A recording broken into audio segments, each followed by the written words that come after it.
오늘 제가 로즈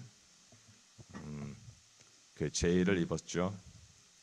그래서 대림절 때에도 가우테이테 선데이에도 입지만 오늘 레차레 선데이에 입습니다. 레차레의 뜻은 참이란 뜻이거든요. 그래서 우리 오늘 하느님께 참이를 드리면서 이 제의로 기억합니다.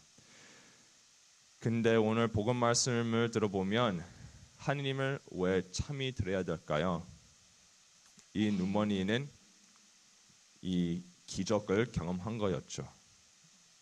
근데 기적을 경험하는데 사실 경험하고 나서 삶이 얼마나 힘들어졌을까요? 이 바리사이들 때문에 정말 쉬운 일이 아니죠. 누구나 여기서 로또를 이기면 삶이 얼마나 바뀌는지, 그리고 나서 사람들이 원망하고 질투나고 싫잖아요. 근데 그렇습니다. 어떻게 보면 오늘 복음 말씀을 통해 우리 누구나 사람으로 이렇게 구별할 수 있는 그 판단을 합니다. 겸손한 캠프, 교만한 캠프. 그렇죠? 그래서 이 바리사이들은 교만한 캠프에 들어가고 이 누먼이는 겸손한 캠프에 들어갑니다. 왜 그럴까요? 어떻게 그렇게 파견할 수 있을까요? 판단할 수 있을까요? 이 31절에 정답이 나온 것 같습니다. 하느님께서는 죄인들의 말을 들어주지 않으신다는 것을 우리는 압니다.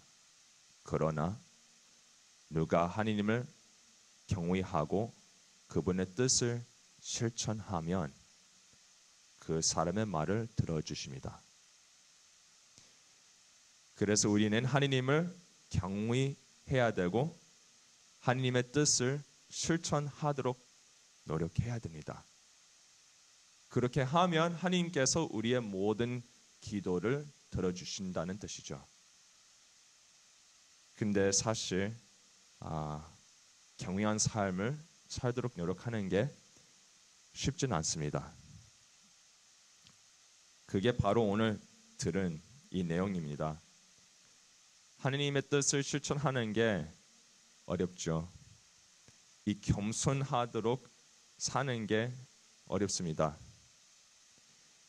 오늘 그 바리사이들이 이 기적을 통해 이 불쌍한 누먼이를 계속 공격하는 겁니다. 이 기적 아니었다면 볼 수는 없지만 계속 그대로 습관으로 사는 거죠. 그동안 못 보는 습관들. 그래서 삶이 그냥 그대로 계속 정말 ordinary 그런 일상생활이 그렇게 그냥 해왔던 대로 사는 거죠. 근데 이 기적이 생기고 나서 이 누먼이가 볼 수 있으니까 하느님께서 기적을 바쳤으니까 악마가 계속 공격하는 거예요. 왜냐하면 이 형제님이 그만큼 하느님과 그만큼 더 가까워졌으니까요. 악마는 예수님을 정말 싫잖아요. 그래서 예수님하고 가까워지는 사람은 항상 공격합니다. 근데 그렇다고 우리는 악마를 두려워하면 안 되죠. 반대로 이 형제님은 하나님께서 시키신 대로 그냥 겸손하게 따랐습니다. 생각해 보세요. 누가 침을 뱉어요. 그 침을 여러분 얼굴에 묻혀요. 그럼 어떻게 될까요? 이 축구 경기장에 가면 누가 이렇게 막 싸우잖아요. 그러면 이렇게 싸울 때 어떻게 될 수 없을 때 어떻게 합니까? 침을 뱉잖아요.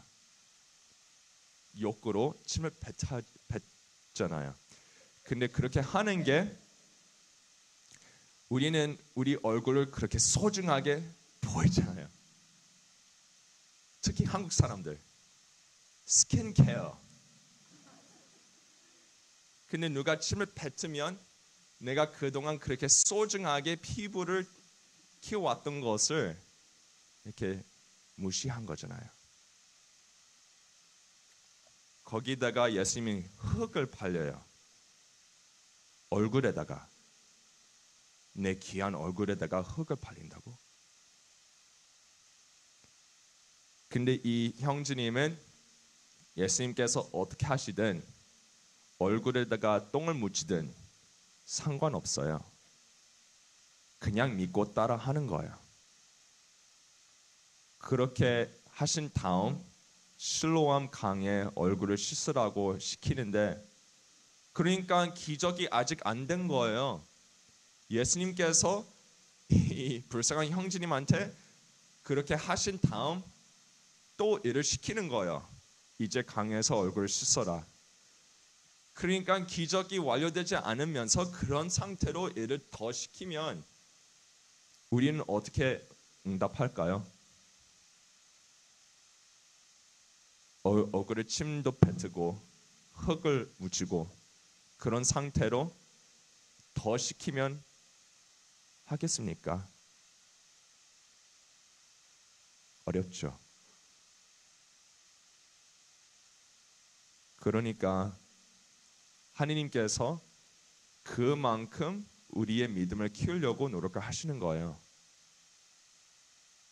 믿음은 쉬운 일이 아니에요. 누구나 하나님 계신다, 창조주가 있다 이렇게 믿을 수도 있지만, 근데 진짜 제자로, 사도자로 사는 게 하나님께서 저를 어떻게 시키는지 거기까지 들으면서 대답하는 거죠. 근데 들을 때 어려운 일을 계속 시키셔요. 그 어려운 일을 제가 따라 하지 않으면 기적이 안 나요. 그 형제님이 가서 얼굴을 씻지 않았으면 기적이 완료 안 됐죠. 그렇게 해야지만 예수님께서 기적을 행하실 수 있었던 거예요. 그래서 예수님께서 아무리 기적을 행하시고 싶지만 우리의 참여를 필요하십니다.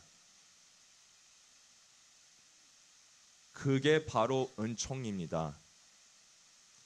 우리는 은총에 대답하지 않으면 소용이 없습니다. 그러면서 우리는 하느님 왜 제 기도를 안 들어주시니까 그렇게 불만하잖아요. 말이 안 되죠.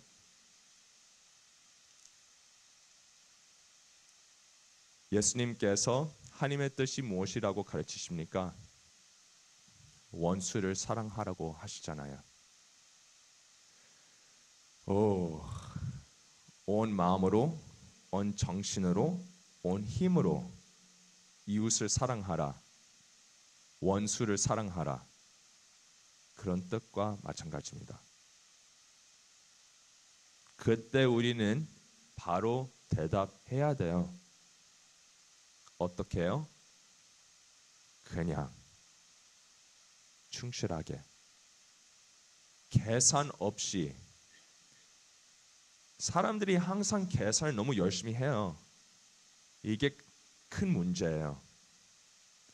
내가 이 정도 하면 나를 위해 뭘 해줄 거냐, 이렇게 항상 계산하고 비교하고. 그러니까 한국 사람들이 쿠폰을 너무 잘 쓰잖아요. 요새 쿠폰 아무도 안 쓰지만 옛날에는 쿠폰 다 열심히 썼잖아요. 모르겠어요. 제 어머니는 열심히 쓰셨어요.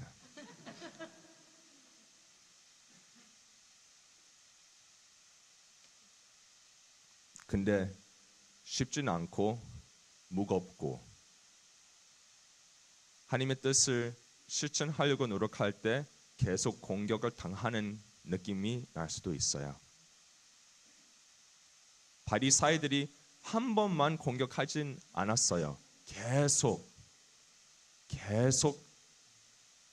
끝까지 공격하는 거였죠. 엄청 긴 복음을 들었습니다. 근데 그 복음을 들으면서 바리사이들이 어느 순간 내버려 뒀나요? 아니었잖아요. 끝까지. 그게 우리 삶입니다.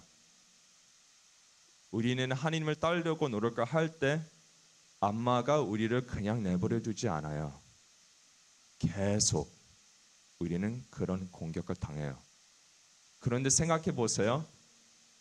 그런 걸 당하지만 우리는 충실하게 예수님의 뜻을 따르려고 노력을 하잖아요. 그러면 정말 아무도 모를 수 있는, 경험하지 않으면 아무도 모를 수 있는 그 순간, 정말 그 즐거움, 그 평화, 그 순간을 느낄 때 너무 만족하죠. 그 한 순간이 정말 천국의 그 맛입니다. A taste of heaven.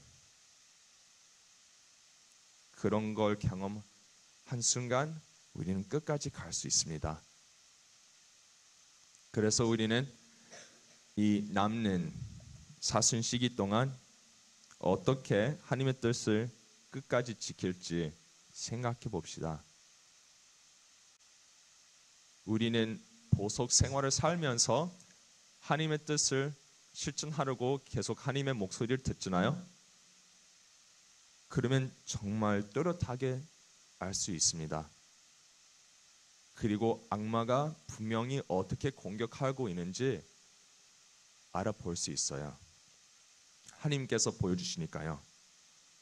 그래서 예수님께서 이렇게 복음 말씀을 끝나죠. 너에게 눈먼 사람이었으면 아니다.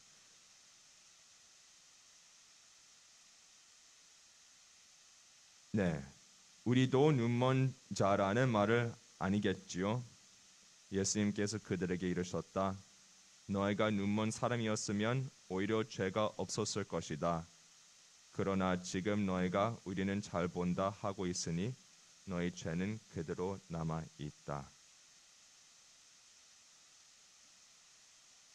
그래서 보지 못하는 이들은 보고 보는 이들은 눈먼 자가 되게 하려는 것입니다. 잠시 묵상합시다.